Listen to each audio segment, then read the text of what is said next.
श्री स्वामी समर्थ. जय जय स्वामी समर्थ. स्वामींचं नाव घेऊन मी आजच्या ह्या नवीन व्हिडिओला सुरुवात करते. यंदा 3 जुलै शुक्रवारी आहे संकष्टी चतुर्थी.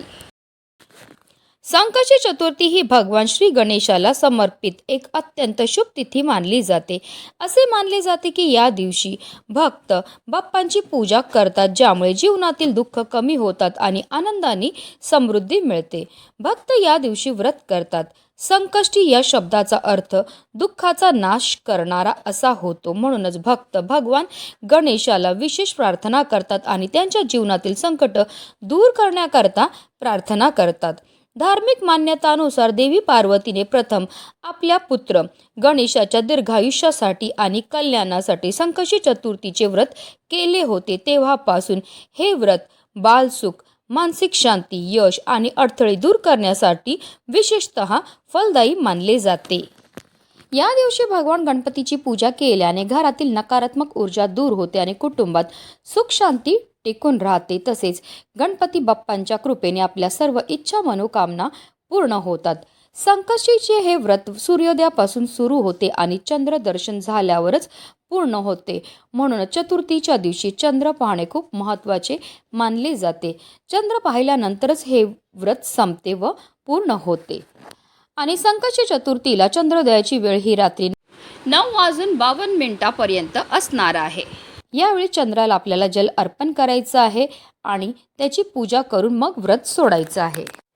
ज्येष्ठ महिन्याच्या कृष्ण पक्षाच्या चतुर्थीला भगवान गणेशाच्या कृष्ण पिंगला रूपाची पूजा केली जाते. हा दिवस कृष्ण पिंगला संकष्टी चतुर्थी म्हणून ओळखला जातो. जे या दिवशी उपवास करतात त्यांना सर्व दिशांनी यश आणि समृद्धी प्राप्त होते. संकष्टी चतुर्थीला भद्रा सकाळी 5:28 पासून सकाळी 11:20 असेल ती पाताळात वास करते. या काळात पूजा आणि प्रार्थना करता येतात. भद्रा गणपतीच्या पूजेत अडथळा आणणार नाही.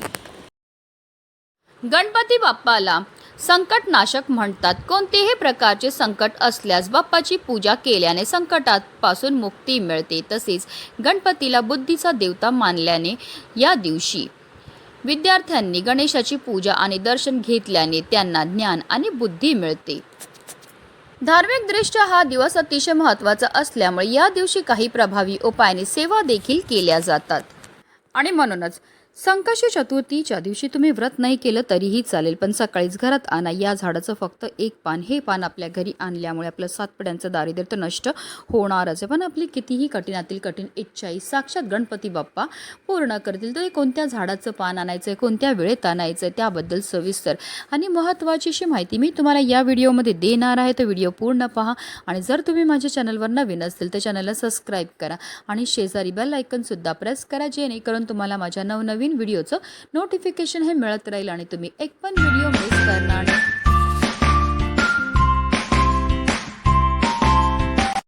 संकष्टी चतुर्थीच्या दिवशी आपल्याला सकाळी ब्रह्ममुहूर्तावर उठायचे आणि अंथरुणामध्येच गणपती बाप्पांचं स्मरण करायचं आहे आणि दिवसाला सुरुवात ही करायची आणि त्यानंतर स्वच्छ स्नानही करायचे. जर शक्य झालं तर या दिवशी लाल किंवा पिवळ्या रंगाचे वस्त्र परिधान करा.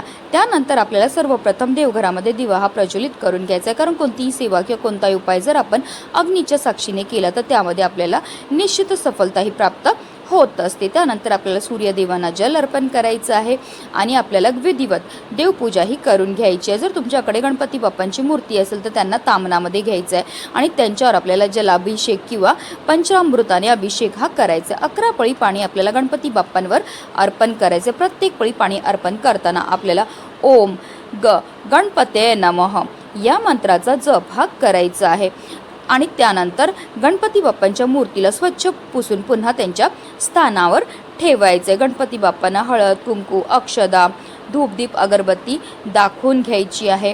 त्यानंतर जे तीर्थ आपण तयार केलेलं आहे ते आवर्जून आपल्या मुलांना प्यायला द्यायचं. असं हे गणपती बाप्पांना जलाभिषेक केलेलं तीर्थ आपल्या मुलांना प्यायला दिल्यामुळे त्यांच्या बुद्धीमध्ये बऱ्याच प्रमाणामध्ये वाढही होत असते. त्यानंतर गणपती बाप्पांना आपल्याला जास्वंदाचं फूल अर्पण करायचं आहे. त्याचबरोबर 21 दुर्वांची जुडी आपल्याला अर्पण करायची. ही जुडी अर्पण करताना आवर्जून आपल्याला आपल्या मनातली इच्छा बोलून अर्पण करायची आहे. त्यानंतर गणपती बाप्पांना गोडाचा नैवेद्य हा दाखवायचा आहे. तुम्ही लाडू, मोदक चा नैवेद्य दाखवू शकतात किंवा अगदी तुम्ही गुळ खोबऱ्याचा नैवेद्य दाखवला तरीही चालणार आहे. दिवसभर आपल्याला व्रत करायचं आहे. संकष्टी चतुर्थीच्या व्रत कथेचं पठण किंवा श्रवण करायचं आहे.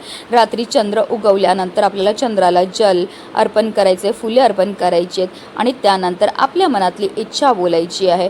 असं केल्यामुळे आपल्या घरामध्ये सुख समृद्धी राहते. त्यानंतरच आपल्याला व्रत हे सोडायचं आहे. जास्वंदीचं लाल फूल म्हटलं की आपल्या डोळ्यासमोर सर्वप्रथम येतात ते म्हणजे आपले लाडके गणपती बाप्पा, कारण गणपती बाप्पांना हे फूल अतिशय प्रिय आहे. जास्वंदीचं फूल पवित्रतेचे आणि आध्यात्मिक शक्तीचे प्रतीक मानले जाते. विशेषतः लाल जास्वंदी हे गणपती बाप्पाच्या शक्ती, उत्साह आणि तेजाचे प्रतीक म्हणून पूजेमध्ये महत्त्वाचे मानले जाते. वास्तुशास्त्रात या फुलाला विशेष महत्त्व दिलं गेलं आहे. वास्तुशास्त्रानुसार घराच्या उत्तर किंवा पूर्व दिशेला जास्वंदीचे झाड लावल्याने घरातील वातावरण चांगलं राहतं. जास्वंदीच्या झाडामुळे घरामध्ये धनधान्याची कमतरता भासत नाही. धर्मशास्त्रातही जास्वंदीचं फूल शुभ मानलं गेलं आहे. हे फूल काली माता आणि श्री गणपतीला अर्पण केले जाते. जास्वंदीचे फूल सौभाग्याचे प्रतीक मानले जाते. शनिवारी श्री हनुमाला जास्वंदीचे फूल अर्पण करणे चांगले मानले जाते. सूर्यदेवाची उपासना करताना आवर्जून त्यामध्ये लाल जास्वंदीचं फूल वापरावं. असं केल्यामुळे आपल्या शरीरामध्ये सकारात्मकता येते. जर तुमच्या घरामध्ये नकारात्मकता असेल, पैसा टिकून राहत नसेल, कायम चिडचिड, भांडणं होत असेल, कलह होत असेल तर आवर्जून हा जास्वंदीचा उपाय जो आहे तो आपल्याला करायचा आहे. आणि म्हणूनच आपल्याला लाल जास्वंदीच्या झाडाचं एक पान जे आहे ते तोडून आपल्या घरी घेऊन यायचं आहे. हे पान आपल्या घरी आणल्यानंतर या पानाला आपल्याला स्वच्छ धुवून आणि पुसून घ्यायचं. हा संपूर्ण उपाय जो आहे तो आपण देवघरामध्ये बसूनच करणार आहेत.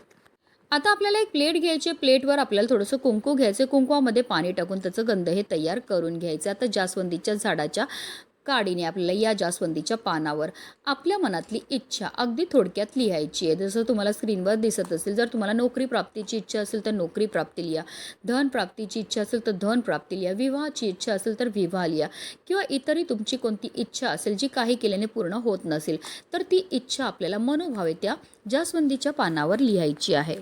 आता आपल्याला एक प्लेट घ्यायची. प्लेटवर हळद आणि कुंकून एक स्वास्तिक काढून घ्यायचं. त्यावर आपल्याला मुठभर तांदूळ ठेवायचे आणि त्या तांदळावर आपण जे इच्छा लिहिलेलं पान आहे ते ठेवायचं आणि ही प्लेट उचलून आपल्याला आपल्या देवघरामध्ये असणाऱ्या गणपती बाप्पांसमोर ठेवायची आहे. त्याचबरोबर आपल्याला 21 दुर्वांची जुडी घ्यायची. आपल्या मनातली इच्छा जी आपण त्या पानावर लिहिली ती पुन्हा एकदा बोलायची आहे आणि ही जुडी जी आहे ती गणपती बाप्पांच्या मस्तकावर लावायची आणि त्यांच्या हातावर अर्पण करायची आहे. आता आपल्याला देवघरामध्ये आसन घेऊन बसायचं आणि काही सेवा ह्या करायच्यात. आपल्याला 3 वेळा गणपती अथर्व शीर्षमचं पठण करायचं. आता जेव्हा आपण गणपती अथर्व शीर्षमचं पठण करणार आहेत तेव्हा आवर्जून आपल्या मुलांना सुद्धा आपल्या बाजूला बसवायचं आहे. त्यांनी श्रवण केलं तरी सुद्धा त्यांना त्याचा खूपच लाभ हा मिळणार आहे. 3 वेळा गणपती अथर्व शीर्षमचं पठण करून झाल्यानंतर आपल्याला 1 वेळा फलश्रुतीचं पठण सुद्धा करायचं. फलश्रुतीचं पठण केल्यामुळे आपल्याला केलेल्या सेवेचे त्वरित फळ हे प्राप्त होत असतं. त्याचबरोबर आपल्याला 108 वेळा आपल्याला जो पण गणपती बाप्पांचा मंत्र येतो जसं की ओम गणगणपते नमः या मंत्राचा जप करायचा आहे. या दोन्ही अतिशय उच्च कोटीच्या सेवा आहेत. या सेवा केल्यामुळे फारच लवकर आपल्यावर गणपती बाप्पा हे प्रसन्न होत असतात. त्यानंतर हात जोडून आपल्याला गणपती बाप्पांचं स्मरण करायचं. आपल्या आयुष्यामध्ये असणारी जी संकट आहेत, विघ्न आहेत, दोष आहेत, दारिद्र्य ते दूर होण्याकरता मनोभावे प्रार्थना करायची. तसेच जी इच्छा आपण त्या पानावर लिहिलेली आहे ती इच्छा पूर्ती होण्याकरता सुद्धा आपल्याला प्रार्थनाही करून घ्यायची आहे. संपूर्ण दिवसभर हे इच्छा लिहिलेलं जे पान आहे ते आपल्याला देवघरामध्येच ठेवायचं आणि संध्याकाळी 5 वाजल्यानंतर आपल्याला हे इच्छा लिहिलेलं पान तसेच 21 दुर्वांची जुडी आणि त्या पानाखाली जे आपण तांदूळ ठेवलेले त्याच्यातले 21 तांदळाचे दाणे आपल्याला घ्यायचे आणि या 3 वस्तू घेऊन जायचे आपल्या घराजवळ असणाऱ्या गणपती बाप्पांच्या मंदिरामध्ये. मंदिरामध्ये गेल्यावर सर्वप्रथम आपल्याला गणपती बाप्पांसमोर दिवा अर्पण करून घ्यायचा आहे. गणपती बाप्पांना हळद, कुंकू, अक्षदा, धूपदीप, अगरबत्ती दाखवून घ्यायची. गोडाचा नैवेद्य घेऊन गेले असेल तर तो अर्पण करायचा आणि त्यानंतर जे इच्छा लिहिलेलं पान आहे त्यावर आपल्याला 21 दुर्वांची जुडी ठेवायची आणि आपल्या मनातली इच्छा व्यक्त करून गणपती बाप्पांच्या मस्तकावर लावायची आणि त्यांच्या चरणावर हे पान आणि दुर्वा अर्पण करायचे. तसेच जे 21 तांदळाचे दाणे आहेत ते सुद्धा आपल्या मनातली इच्छा व्यक्त करून आपल्याला गणपती बाप्पांच्या चरणावर अर्पण करायचे. संकष्टी चतुर्थीच्या दिवशी हा उपाय मंदिरामध्ये जाऊन करण्याला विशेष महत्त्व हे दिलं जातं, कारण मंदिरामध्ये गणेश तत्व जे ते नेहमीच्या तुलनेत 1 सहस्त्र पटीने जास्त कार्यरत असतात. आणि जर हा उपाय आपण मंदिरामध्ये जाऊन केला तर त्यामुळे आपली कितीही कठीणातील कठीण इच्छा ही साक्षात गणपती बाप्पा पूर्ण करतात. म्हणूनच व्हिडिओ जास्तीत जास्त लोकांपर्यंत शेअर करा, जेणेकरून प्रत्येकाच्या आयुष्याचं कल्याण हो हीच मनामध्ये इच्छा. गणपती बाप्पा मोरया.